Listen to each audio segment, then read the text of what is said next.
Hello दोस्तों। तो चलिए आज चेक करते हैं डेल का मदरबोर्ड जो कि 10th जनरेशन प्रोसेसर सपोर्टेबल है। ठीक है, और इसमें आपका जो मॉडल नंबर है वो ये डेल वोस्ट्रो 3681 यानी कि 3681 है और यूजर साइड से आया है दोस्तों नॉट पावरिंग ऑन केस में। ठीक है, तो चलिए एक बार चेक कर लेते हैं।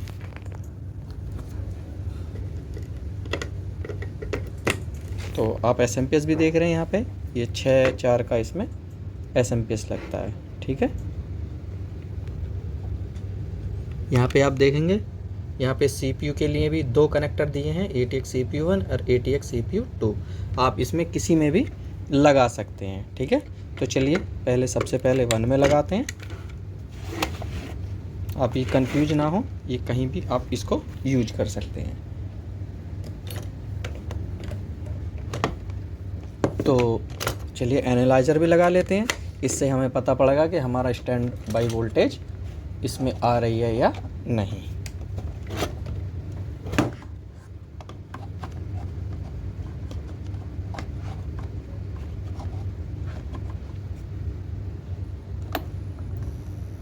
तो देखिए यहाँ पे स्टैंड बाई वोल्टेज है।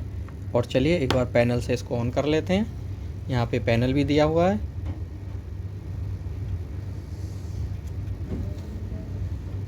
तो दोस्तों अभी हमारा जो मदरबोर्ड है वो ऑन नहीं हुआ है। ठीक है, तो एक बार आप इसमें मैं आपको बताता हूँ, यदि not powering on case motherboard होता है तो उसको कैसे डायग्नोस करेंगे और कैसे ट्रबल शूट करेंगे, ये आप इस वीडियो में देखेंगे। ठीक है, तो फर्स्टली दोस्तों आप पावर को डिस्कनेक्ट करें कोई भी एक्टिविटी करने से पहले। उसके बाद आप यहाँ से सीमोस बैटरी को रिमूव करेंगे और रिमूव करने के बाद इस पे आप वोल्टेज चेक करेंगे। ठीक है, तो चलिए एक बार ये सीमोस बैटरी को चेक कर लेते हैं, जो कि आपको पता होना चाहिए 3 वोल्ट की ये होती है। ठीक है, इसको चेक करने के लिए मैं हमेशा बताता हूँ DC वोल्टेज इसको चेक करते हैं। ठीक है, तो आप देख रहे हैं यहाँ पे 2.92 आ रहा है, यानी कि ये हमारा सीमोस बैटरी बिल्कुल गुड कंडीशन है। तो चलिए एक बार फिर चेक कर लेते हैं ऑन करके।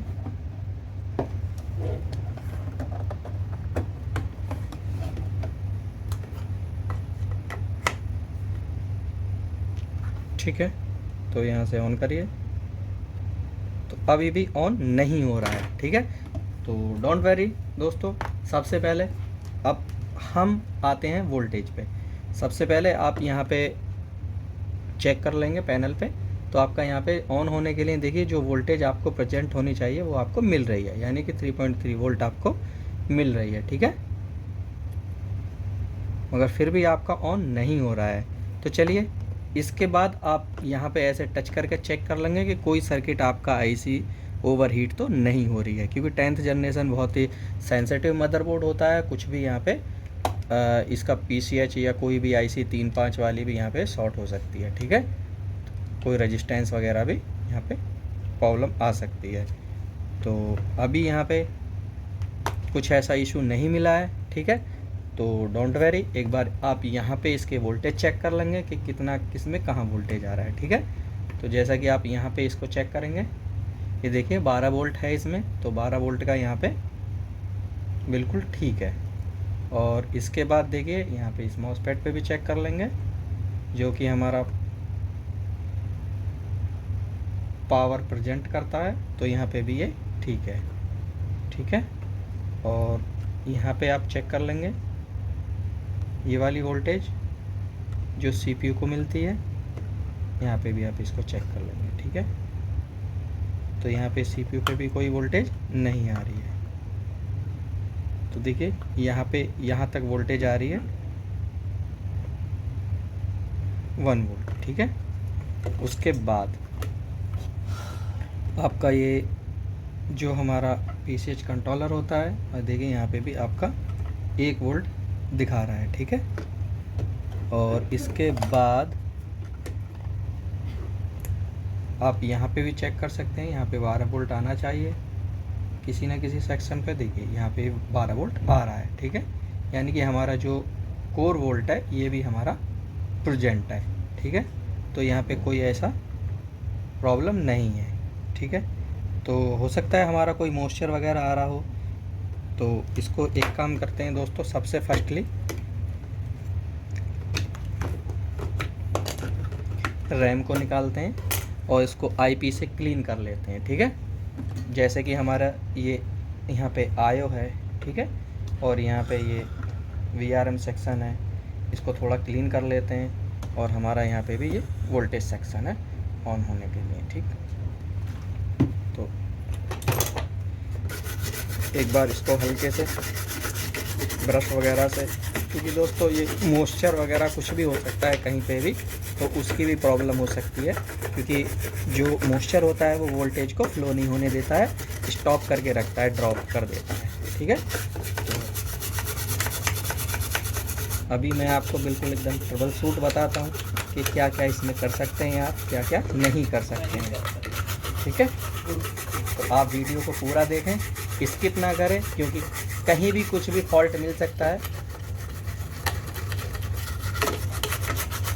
क्योंकि महंगा मदरबोर्ड है, बहुत ही 10th जनरेशन सपोर्टेबल है।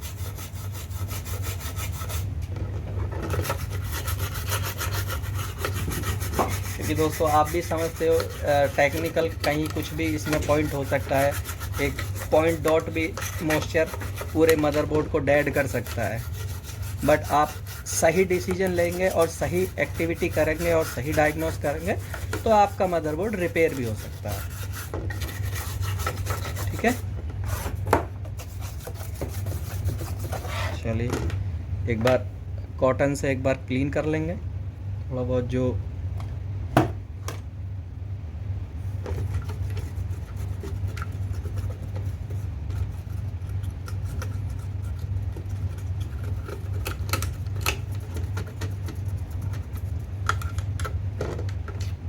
आयो के ज़्यादा चांस रहते हैं दोस्तों, वो मैं आपको अभी बताऊंगा कहाँ से इनपुट होता है, कहाँ से आउटपुट होता है, या हमारा आयो ख़राब है तो उसको क्या जो है कंपोनेंट क्या ख़राब हो सकता है, या कैसे बिहेव करता है, या कैसे हम इसको टेस्टिंग करते हैं कि हमारा आयो ख़राब है या सही है। ठीक है, तो ये सारी चीज़ें आपको इस वीडियो में मैं बताऊँगा, बट कंटिन्यू आप वीडियो को देखें और स्टेप बाय स्टेप अभी हम आपको दिखा रहे हैं करके कि क्या क्या इसमें हो सकता है।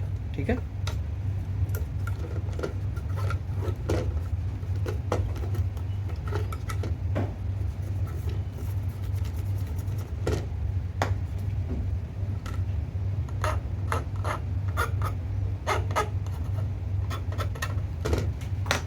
थोड़ा सा अब हॉट गन से इसको ड्राई कर लेते हैं।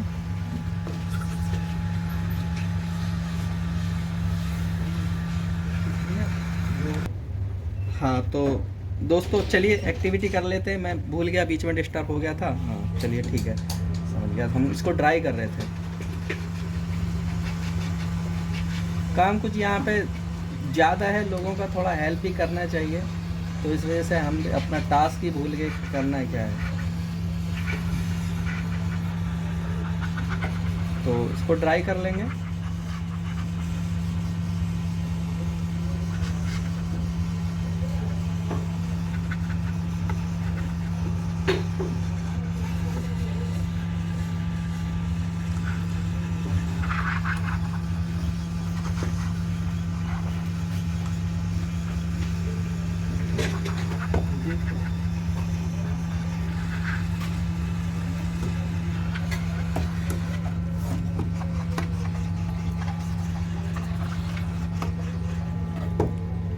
तो चलिए एक बार फिर चेक कर लेते हैं।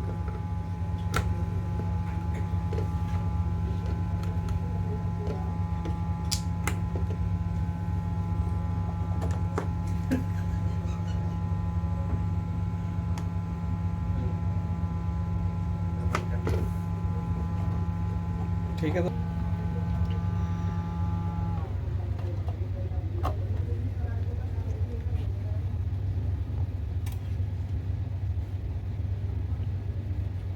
तो दोस्तों अभी तक ये मदरबोर्ड ऑन नहीं हुआ है, तो अब हम क्या करते हैं, सबसे पहले हम इसको आयो कंट्रोलर को चेक करेंगे कि हमारा आयो कंट्रोलर तो ख़राब नहीं है। इसको चेक करने के लिए आप यहाँ पे देखें, जो इसके पास यहाँ पे जो कैपेसिटर लगे हैं, तो आप यहाँ पे देखेंगे आपका जो वोल्टेज है डीसी वोल्ट यहाँ पे 3.3 दिखा रहा है, और आप इस वोल्टेज कैपेसिटर पे भी चेक कर लेंगे और आप यहाँ पे भी चेक कर लेंगे। ठीक है,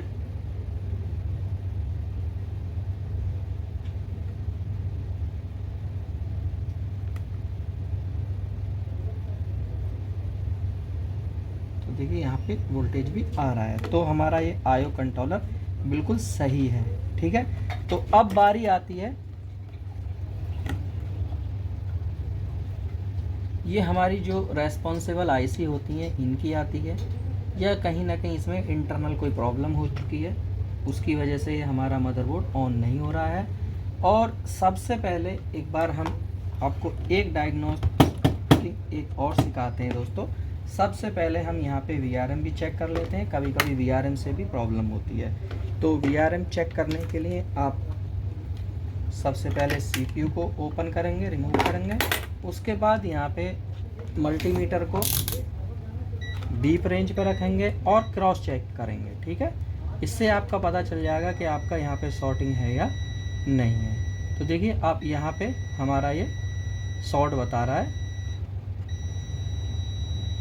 ठीक है, तो देखिए अब ये डिस्चार्ज हो चुका है। तो आप समझे कि ये जो शॉर्ट बता रहा था ये हमारा मॉसफेट में कोई वोल्टेज यहाँ पे स्टिल हो गई थी, तो जिसके रीजन से हमारा ये बीप साउंड आ रहा था। ठीक है, बाकी अब बीप साउंड नहीं आ रहा है, तो हमारा डिस्चार्ज हो चुका है। तो चलिए एक बार फिर लगाता हूँ और एक बार प्रोसेसर को भी क्लीन कर लेते हैं।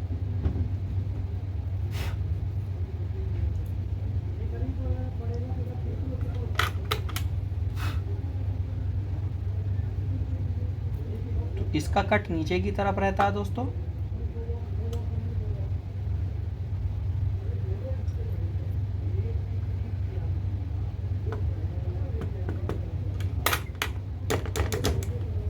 ठीक है, फिर ऑन करते हैं एक बार। तो देखिए आपका मदरबोर्ड ऑन हो चुका है। ठीक है, तो ये हमने जो 12 वोल्ट निकाला है तो इसी से प्रॉब्लम हो सकती है हमारा 12 वोल्ट से, क्योंकि देखिए जब हम 12 वोल्ट लगा रहे हैं तो हमारा मदरबोर्ड ऑन नहीं हो रहा है, और 12 वोल्ट निकालने पे हमारा मदरबोर्ड ऑन हो चुका है।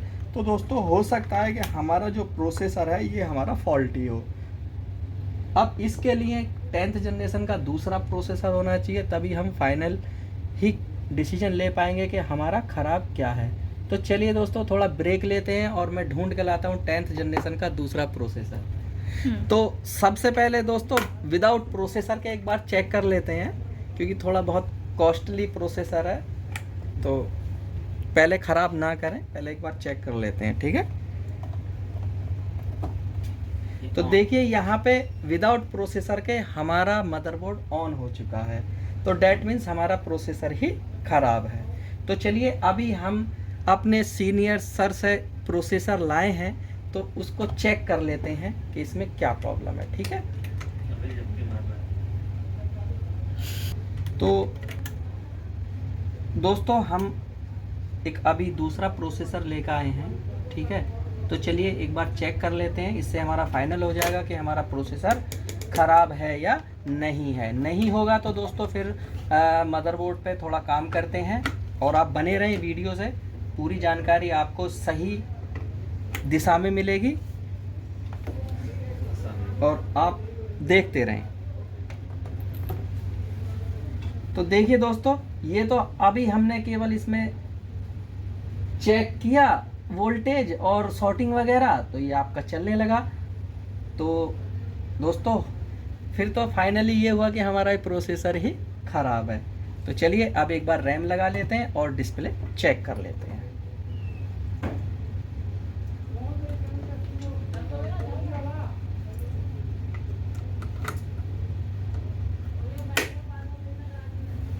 सीपीयू फैन रख लेते हैं इसके ऊपर।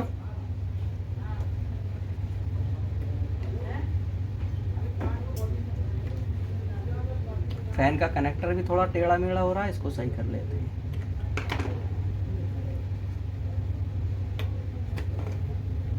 ठीक है, और वीजे केबल लगा लेते हैं और फिर चेक करते हैं डिस्प्ले।